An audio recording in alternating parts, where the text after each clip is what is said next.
Real Madrid prepares to sign Arsenal's defensive rock. Real Madrid is looking to sign young French defender William Saliba from Arsenal to strengthen the team's defensive capabilities. Real Madrid's need for a new defender has become more apparent due to a lack of qualified options in this position, forcing coach Carlo Ancelotti to rely on players like Aurelien Tchouameni in positions outside their natural roles to fill the gap. Real Madrid aims to finalize Saliba deal. According to a report by Fichajes Spanish newspaper, Real Madrid's management knows that their most important investment in the upcoming summer transfer window must be in defense. The report also mentioned that the name catching Real Madrid's attention is French defender William Saliba, who has been delivering impressive performances in the English Premier League with Arsenal. Arsenal will not be lenient in negotiations to sell Saliba, and the English club's management will do everything possible to keep him. The Spanish newspaper stressed that Real Madrid will make a serious attempt in the summer, and the club's management in Madrid will begin negotiations with their counterparts in London to finalize the deal. Saliba, who is 23 years old, plays as a central defender and his contract with Arsenal runs until June 2027. Modric will be better after retirement. Journalist criticizes Real Madrid's gem. Croatian star Luka Modric continues to maintain his place in Real Madrid's starting lineup, as he prepares to lead the team in the upcoming phase of the season.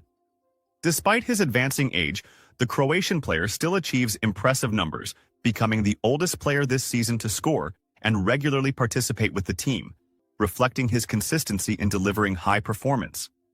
Currently, negotiations are underway to extend Modric's contract for another season, as he approaches his 40th birthday in September. It seems that Real Madrid is open to the idea of keeping him, though with a potential pay cut, especially as he has received tempting offers from Saudi and American league clubs. As his career nears its end, Real Madrid fans are wondering who will replace him in midfield. Among the potential candidates is the young Turkish player Arda Güler, who joined from Fenerbahce in July 2023. However, his recurring injuries have reduced his chances of getting enough playing time, and coach Carlo Ancelotti has appeared hesitant to rely on him to gain the required experience. In the latest developments, Güler sparked controversy during Real Madrid's 2-1 victory over Villarreal in La Liga, after a tense situation with French star Kylian Mbappé. Journalist criticizes Arda Güler's performance with Real Madrid. According to Cadena SER Radio, Mbappé expressed his frustration with Güler's decision to shoot instead of passing the ball to him in one of the attacks, leading to widespread criticism of the Turkish player's performance and his reaction after the match. In this context, sports journalist and commentator Antonio Romero ruled out the possibility that Güler could be Modric's successor in Real Madrid's midfield, confirming that the 20-year-old has yet to prove his ability to deliver the required performance. Romero sarcastically said in his statements to Spanish radio, "This player has been misleading from the beginning.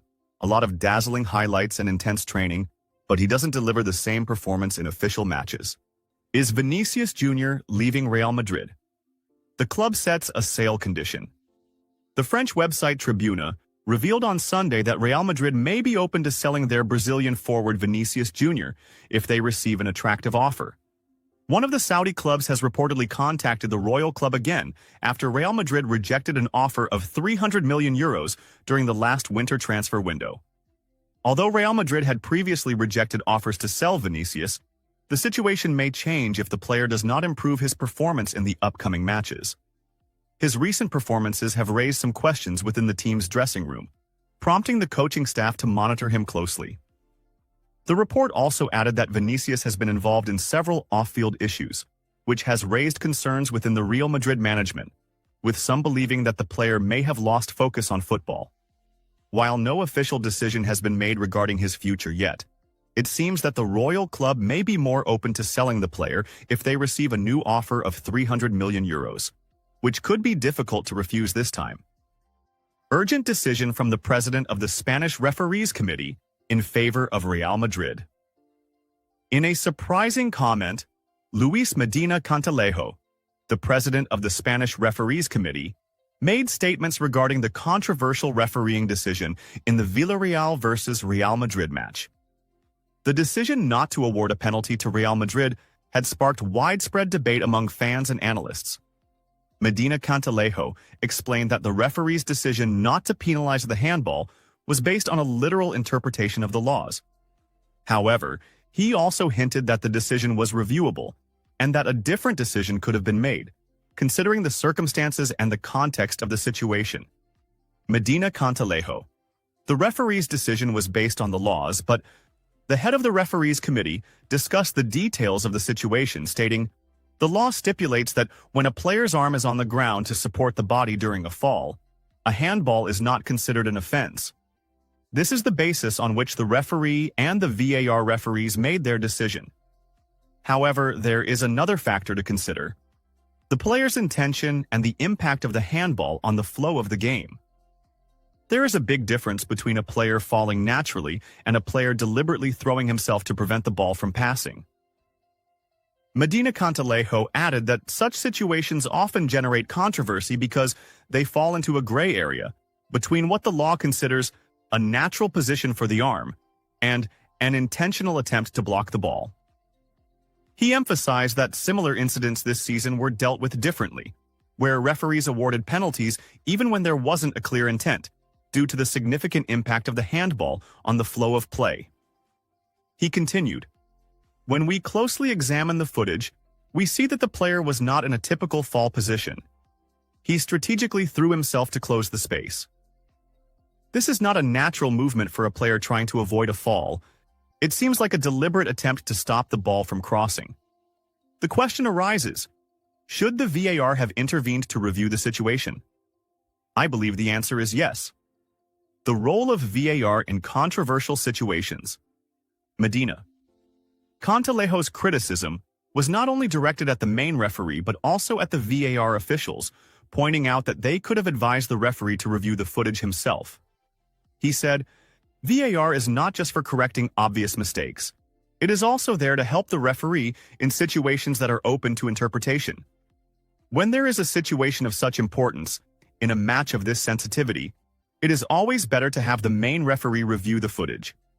In this case, that did not happen, and I believe that is what increased the controversy surrounding the decision." He added, "There is a fundamental rule in refereeing which states that any handball that directly affects the flow of play should undergo a thorough review. Did this handball stop a dangerous pass inside the penalty area? The answer is yes. So why didn't VAR intervene? This raises questions about the consistency of VAR usage." The head of the referees committee also clarified that in the coming weeks, the committee will discuss this situation in detail to review the procedures followed in such cases. "What we want to avoid is conflicting decisions in similar situations. If a certain decision is made in today's match, we need to ensure the same decision is made in tomorrow's match. The public wants to see consistent and fair decisions, and that is what we are working towards." The debate over law interpretation. One of the key points of debate raised by Medina Cantalejo was the literal versus practical interpretation of the law. He said, "It is true that current laws protect players in situations where the hand is on the ground, but we need to ask, was this fall natural? Was the player's arm in that position just to maintain balance, or was it part of a deliberate defensive maneuver? These are questions that should have been raised during the review of the situation."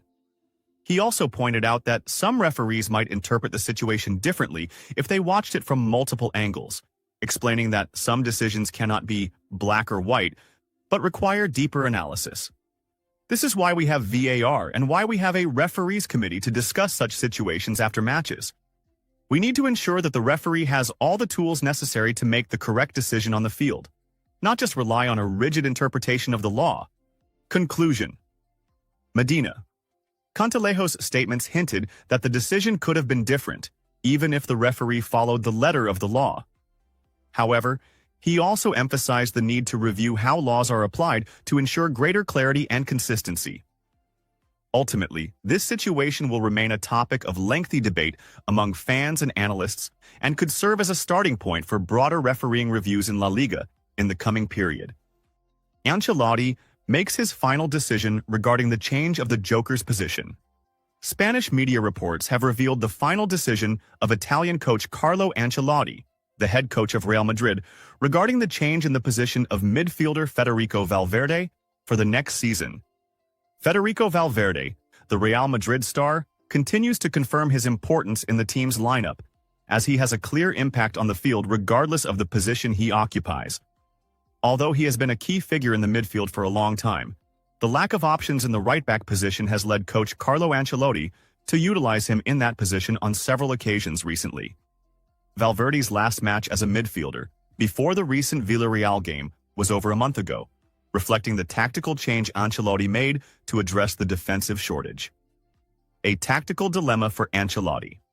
According to the newspaper AS, Valverde's ability to play both in midfield and defense puts Ancelotti in a real dilemma when planning for the upcoming season.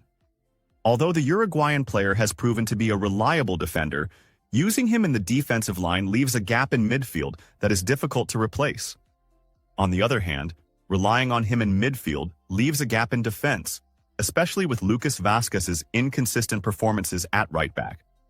However, the Italian coach has been clear about Valverde's future, confirming that he will rely on him as a right-back in important matches, but he is primarily a midfielder and will remain so for most of the time.